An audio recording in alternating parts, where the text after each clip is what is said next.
Oui, c'est un impératif et c'est justement le prix Nobel d'économie Kenneth Arrow qui a surpris tout son monde lors de la réception de son prix Nobel en ne citant pas l'accumulation de capital physique de machines, en ne citant pas l'innovation ou l'accès au marché du crédit pour expliquer les différences de développement économique entre pays, mais en citant les différences de confiance.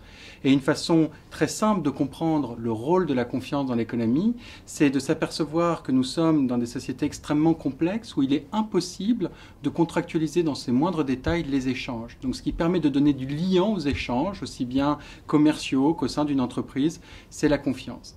Et seules des entreprises et des pays où la confiance est élevée sont capables de croître et d'innover. L'école, c'est dès l'école qu'il faut réinstaurer la confiance. On le voit en regardant la manière dont fonctionne l'école française.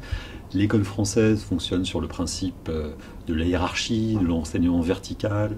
Les élèves passent la plupart de leur temps à écouter leur professeur, assis, en prenant des notes au tableau.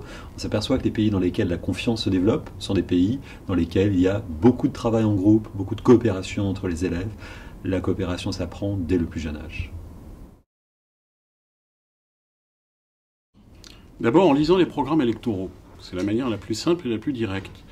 Pour rétablir la confiance, il faut tout d'abord rétablir la confiance dans ceux qui nous dirigent, c'est-à-dire les hommes politiques.